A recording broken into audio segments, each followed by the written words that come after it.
DC साहिबा को दरख्वास्त करूंगा, आप एयर कंडीशन कमरों से बाहर निकले और इन दो इलाकों का दौरा करें। आप डिस्ट्रिक्ट मजिस्ट्रेट है, ये आपकी जिम्मेवारी बनती है। कौन सा इलाका डिस्कनेक्ट है, बुमाग आपके नजदीक में है, बुमाग आपके बगल में है, वहां के लोग दर बदर की ठोकरें खा रहे हैं, उनको राशन की सप्लाई बंद हो गई है। अस्सलाम वालेकुम, आदाब, सत श्री अकाल दोस्तों। मैं एडवोकेट शेख हयात हुसैन आपके रूबरू इसलिए हो रहा हूं कि आप लोगों को मैं बताना चाहूंगा कि जो एमएचए की टीम दिल्ली से डिप्यूट की गई थी फ्लड विक्टिम्स को मिलने के लिए, फ्लड का असेसमेंट करने के लिए, वो कटरा में दस्तक देकर वापस चली गई है। डिस्ट्रिक्ट रियासी 90% इलाका पीछे पड़ता है, जहां पे लोगों की जानें चली गई, लोग घर से बेघर हो गए, लोगों की जमीनें बह गई, लेकिन उस टीम ने मुनासिब न समझा उस इलाके का दौरा करने के लिए। हमें अफसोस है इस बात का कि डिस्ट्रिक्ट एडमिनिस्ट्रेशन रियासी ने क्या उनको ये इतला नहीं दी थी कि गुलाबगढ़ की वो पंचायतें जहां दर्जनों की तादाद में लोग घर से बेघर हुए, जिनकी जमीनें धंस गई, जो किसी हाल में नहीं है इस टाइम पे, उनको मिलना मुनासिब नहीं था क्या दिल्ली ने इसीलिए आपको डिप्यूट किया गया था? डिस्ट्रिक्ट एडमिनिस्ट्रेशन रियासी कहां सोई हुई है? 7 लोग 5 बच्चे बद्दर पंचायत में रात को शहीद हो जाते हैं और डिस्ट्रिक्ट एडमिनिस्ट्रेशन से कोई शख्स वहां पे ना गया। 3 से 4 गांव बह गए, दर्जनों की तादाद में लोग दर-बदर की ठोकरें खा रहे हैं, लेकिन डिस्ट्रिक्ट एडमिनिस्ट्रेशन अभी तक मौके पे ना गई। बड़ा लीडर कोई मौजूद ना है क्या? वहां का एमपी जुगल शर्मा जी को वहां जाना, दौरा करना मुनासिब नहीं था क्या? उमर अब्दुल्ला साहब का वहां जाना जरूरी नहीं था?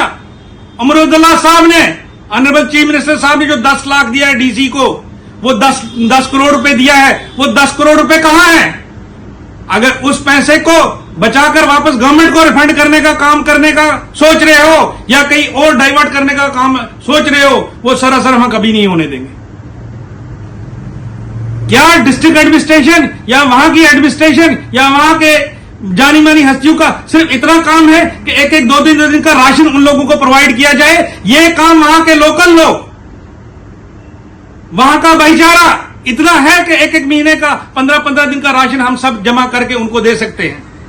वहां के ट्रस्ट है, हम लोग भी चंद कलेक्शन कर रहे हैं, हम लोग भी 1-2 दिन में राशन वहां पहुंचा देंगे, लेकिन एडमिनिस्ट्रेशन चाहे तहसील की हो, चाहे डिस्ट्रिक्ट हेडक्वार्टर की हो, चाहे गवर्नमेंट की हो, उनकी जिम्मेवारी बनती है कि इन लोगों को रिहेबिलिटेट किया जाए, उनको अल्टरनेट जगह प्रोवाइड की जाए, उनको अल्टरनेट अकोमोडेशन प्रोवाइड किया जाए।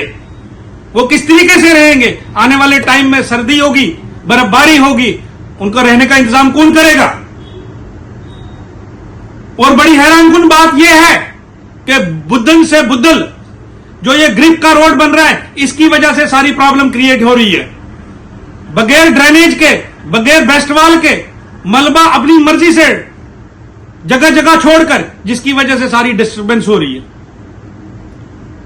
और बड़ी अजीब सी बात यह है कि साड़ में जहां इतने घर बह गए, बग्गा में, चच्ची में, रात को भी चच्ची से मुझे कॉल आई कि 19 घर और जद में आ गए हैं। इन सभी जगहों का रोड कंपनसेशन जो ग्रिप का बनता है वो सब पेंडिंग है।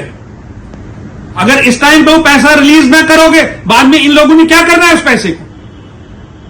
मेरी मोहतबाना गुजारिश है कि रोड कंपनसेशन जो पैसा है वो तुरंत रिलीज किया जाए। अगर छोटे मोटे डिस्प्यूट लोकल लेवल पे है, वहां की लोकल एडमिनिस्ट्रेशन जाके उन डिस्प्यूट्स को खत्म करके इन लोगों का पैसा रिलीज किया जाए, ताकि अपने पैसों से, अपनी मर्जी से अपने आप को रिहेबिलिटेट करें। हैरानकुन बात यह है कि अभी तक बिजली और पानी रिस्टोर नहीं किया गया है। हैरानकुन बात यह है कि डिस्ट्रिक्ट एडमिनिस्ट्रेशन से कोई शख्स वहां ना गया, कोई बड़ा लीडर वहां ना गया। क्या गुलाबगढ़ जम्मू कश्मीर के साथ नहीं है? गुलाबगढ़ की आवाम के साथ भेदभाव क्यों है? दिल्ली से टीम आई, कटरा तक दस्तक देके वापस चली गई। क्या गुलाबगढ़ कटरा रियासी का पार्ट नहीं है? दाद देता हूं मैं उधमपुर डीसी साहब को, मैं नहीं जानता कौन है, लेकिन मैंने न्यूज में सुना था कि वो एरिया जो डिस्कनेक्ट है, हेलीकॉप्टर के जरिए वहां राशन पहुंचाया गया। और चसाना इतनी बड़ी तहसील है, लाखों की तादाद में लोग रहते हैं, बदौरा ब्रिज इतनी देर से डिस्कनेक्ट है, सप्लाई बंद है, क्या वहां के लिए हेलीकॉप्टर का इंतजाम नहीं हो सकता है? डीसी साहिबा को दरख्वास्त करूंगा, आप एयर कंडीशन कमरों से बाहर निकले और इन 2 इलाकों का दौरा करें।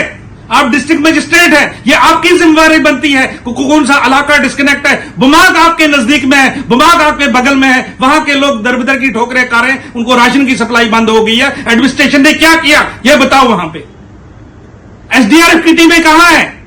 एक बंदा मुझे बता दो जो एसडीआरएफ का तुम लोगों ने डिप्यूट किया हो गुलाबगढ़ के लिए, या एक पिक दिखा दो कि आप में से कोई शख्स वहां गया हो इलाके में दौरा करने के लिए, असेसमेंट के लिए, लोगों का मुआवजा देखने के लिए कि किस तरीके की नुकसानात हुए। इसलिए मेरी मोहतबाना गुजारिश है कि इन सब चीजों को देखते हुए ग्रिप का कंपल्सरी तुरंत रिलीज किया जाए। दिल्ली से जो टीम एमएचए की आई है उसको गुलाबगढ़ का दौरा लगवाया जाए, बिजली और पानी को रिस्टोर किया जाए, उनको रिहेबिलिटेट दूसरी जगह किया जाए, उनको रहने के लिए अकोमोडेशन दी जाए। अगर डिस्ट्रिक्ट हेडक्वार्टर पे देना है, तहसील हेडक्वार्टर पे देना है, रहने के लिए जगह तो दे दो। अगर वो नहीं कर सकते उनको अल्टरनेट जगहें प्रोवाइड की जाए। इतने फॉरेस्ट लैंड पड़ी हुई है, स्टेट लैंड पड़ी हुई है, कुछ ना कुछ अलाट करें उनको। अगर वो भी नहीं कर सकते हो तो कम से कम उनके जो डोक हैं, जो गर्मियों में जाते हैं वहां डोकों में रहने के लिए, उन डोकों में प्रॉपर इंतजाम किया जाए ताकि उनका जो सामान है सारी उम्र का जमा किया हुआ घरों के अंदर वो खुरद बुरद ना हो जाए, उसको प्रॉपर कहीं पे वो सेफ जगह पे पहुंचा सके।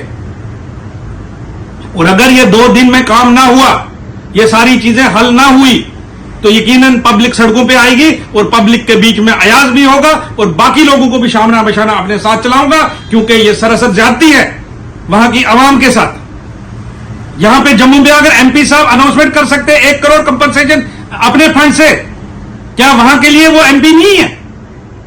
क्या वहां के लोग लावारिस है?